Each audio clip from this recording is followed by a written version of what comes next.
ഇന്നലെ ഒറ്റ ദിവസം കൊണ്ട് അന്തർദേശീയ തലത്തിൽ ഏറ്റവും ശ്രദ്ധ നേടിയിരിക്കുകയാണ് യുക്രൈൻ പ്രസിഡന്റ് സെലൻസ്കിയും അമേരിക്കൻ പ്രസിഡന്റ് ഡൊണാൾഡ് ട്രംപും തമ്മിൽ നടത്തിയ കൂടിക്കാഴ്ച.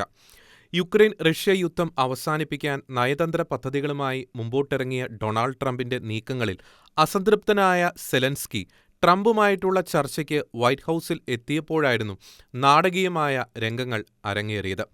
യുദ്ധം ഏകപക്ഷീയമായി അവസാനിപ്പിക്കാനുള്ള ട്രംപിന്റെ നീക്കങ്ങളോട് കടുത്ത വിയോജിപ്പുള്ള സെലൻസ്കി അത് വ്യക്തമാക്കുവാൻ നയപരമായ ചർച്ചകൾക്ക് വൈറ്റ് ഹൗസിൽ എത്തിയപ്പോഴായിരുന്നു കാര്യങ്ങൾ കൈവിട്ടു പോകുന്ന തലത്തിലേക്ക് സ്ഥിതിഗതികൾ എത്തിയത്.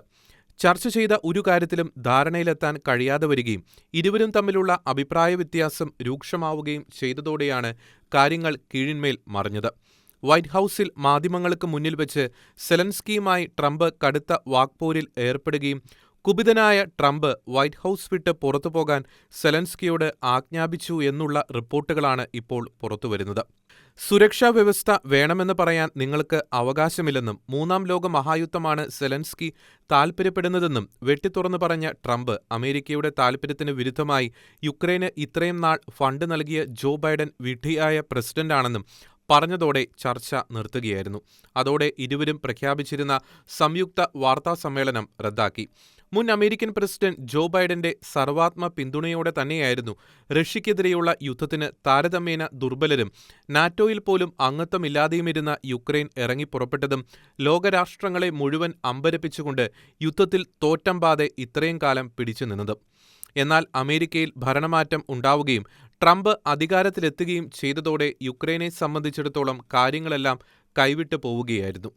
ബൈഡനേക്കാൾ തികച്ചും വ്യത്യസ്തമായ നയങ്ങളും നടപടികളുമായി മുന്നോട്ടു പോകുന്ന ട്രംപ് താൽക്കാലിക വെടിനിർത്തലിലൂടെ ഇസ്രായേൽ ബന്ദികളുടെ മോചനത്തിന് വഴിയൊരുക്കിയതുപോലെ യുക്രൈൻ റഷ്യ യുദ്ധം അവസാനിപ്പിക്കാനും കരുക്കൾ നീക്കി. അമേരിക്കയിലെ ജനങ്ങളുടെ താൽപര്യം മുൻനിർത്തി അമേരിക്ക ഫസ്റ്റ് എന്ന ആപ്തവാക്യമുയർത്തി നീക്കങ്ങൾ നടത്തുന്ന ട്രംപ് ബൈഡൻ ഭരണകൂടം യുക്രൈനു വേണ്ടി നൽകിക്കൊണ്ടിരിക്കുന്ന സഹായങ്ങളെല്ലാം നിർത്തലാക്കുവാനും അമേരിക്കയുടെ പണമെടുത്ത് ഇനി യുക്രൈൻ യുദ്ധം നടത്തേണ്ടെന്നും അതുകൊണ്ട് വേഗത്തിൽ യുദ്ധം അവസാനിപ്പിക്കുവാനും താൽപര്യപ്പെട്ട് നിർദ്ദേശങ്ങൾ ഇറക്കി. അതിനായി യുക്രൈനെ ഒഴിവാക്കിക്കൊണ്ട് ട്രംപിന്റെ പ്രതിനിധികളും റഷ്യൻ പ്രതിനിധികളും സൗദിയുടെ നേതൃത്വത്തിൽ ചർച്ചകൾ നടത്തി. ഏകപക്ഷീയമായ വെടിനിർത്തൽ ചർച്ചകളിൽ അസംതൃപ്തനായിരുന്ന സെലൻസ്കി അമേരിക്കൻ പ്രസിഡന്റിന്റെയും വൈസ് പ്രസിഡന്റിന്റെയും സാന്നിധ്യത്തിൽ ഓവൽ ഓഫീസിൽ ചർച്ചയ്ക്കെത്തിയപ്പോഴാണ് നാടകീയ സംഭവങ്ങൾ അരങ്ങേറിയത്. സെലൻസ്കി ഡ്രസ് കോഡ് പ്രോട്ടോകോൾ മര്യാദകൾ ലംഘിച്ചതും രാജ്യാന്തര ചർച്ചകൾക്ക് പോകുമ്പോൾ കാണിക്കേണ്ട ബഹുമാനങ്ങൾ കാണിക്കാതിരുന്നതും അടക്കമുള്ള പല കാര്യങ്ങൾ ചൂണ്ടിക്കാട്ടിയതിൽ തുടങ്ങിയ അഭിപ്രായ വ്യത്യാസങ്ങൾ തുടർന്ന് രൂക്ഷമാവുകയായിരുന്നു. ന്യായവാദങ്ങൾ നിരത്തുവാൻ സെലൻസ്കി ശ്രമിച്ചെങ്കിലും കടുത്ത പ്രതികരണങ്ങളാണ് ട്രംപിന്റെയും വാൻസിന്റെയും ഭാഗത്തുനിന്ന് ഉണ്ടായത്. മറ്റൊരു രാജ്യത്തിന്റെ തലവനോട് ഇത്തരത്തിൽ പെരുമാറിയത് ആശാസ്യമല്ല എന്ന കടുത്ത വിമർശനങ്ങളാണ് ഇപ്പോൾ ട്രംപിന്റെ നേരെ ഉയർന്നിരിക്കുന്നതെങ്കിലും സെലൻസ്കിയുടെ നീക്കം ലോകത്തെ മൂന്നാം ലോക മഹായുദ്ധത്തിലേക്ക് എത്തിക്കാനാണെന്നും അതുകൊണ്ടാണ് രൂക്ഷമായ ഭാഷയിൽ പ്രതികരിച്ചത് എന്നുമാണ് ടീം ട്രംപ് പ്രസ്താവിച്ചിരിക്കുന്നത്. യൂറോപ്പിലെ മറ്റ് രാജ്യങ്ങൾ യുക്രൈനെ പിന്തുണയ്ക്കുന്നതിൽ തെല്ല് അഹന്ത നിറഞ്ഞ സമീപനം സെലൻസ്കിക്ക് ഉണ്ടായിരുന്നതിനാൽ വന്ന വഴിയെക്കുറിച്ച് ബോധവും സഹായിച്ചവരോട് നന്ദിയും ഉണ്ടായിരിക്കണമെന്നുള്ള കാര്യം ട്രംപ് ഓർമ്മിപ്പിച്ചത് ഇഷ്ടപ്പെടാതിരുന്ന സെലൻസ്കിയുടെ ശരീരഭാഷ അമേരിക്കയ്ക്ക് കടുത്ത അസ്വസ്ഥതയാണ് ഉളവാക്കിയത്. തല്ലിപ്പിരിഞ്ഞ ചർച്ചയ്ക്ക് ശേഷം നേരത്തെ തീരുമാനിച്ചിരുന്ന സംയുക്ത വാർത്താസമ്മേളനം റദ്ദാക്കുകയായിരുന്നു. ഈ സംഭവത്തോടെ യൂറോപ്പിലെ രാജ്യങ്ങൾ യുക്രൈനൊപ്പം ചേർന്നുകൊണ്ട് അമേരിക്കയെ സമ്മർദ്ദത്തിലാക്കുന്ന വാഗ്വാദങ്ങളാണ് ഇപ്പോൾ നടത്തിക്കൊണ്ടിരിക്കുന്നത്. ഏതായാലും സെലൻസ്കി അമേരിക്കയോട് അനാദരവ് കാണിച്ചെന്നും തന്റെ രാജ്യത്തിൽ സമാധാനം ഉറപ്പാക്കാൻ യുക്രൈനിയൻ നേതാവ് തയ്യാറല്ല എന്നുമുള്ള ആരോപണത്തിൽ ട്രംപ് ഉറച്ചു നിൽക്കുകയാണ്.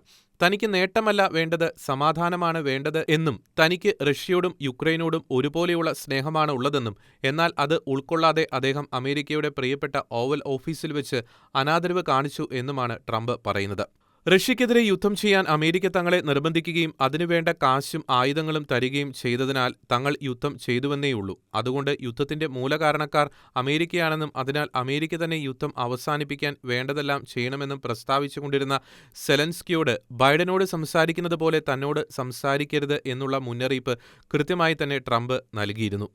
അത് ഗൗനിക്കാതിരുന്ന സെലൻസ്കിയുടെ മനോഭാവമാണ് കൂടുതൽ കുഴപ്പങ്ങൾ ക്ഷണിച്ചു വരുത്തിയത്. സെലൻസ്കിയെ ഇപ്പോൾ വാനോളം വാഴ്ത്തി ഹീറോയാക്കാൻ ചില മാധ്യമങ്ങൾ ശ്രമിച്ചുകൊണ്ടിരിക്കുകയാണ്.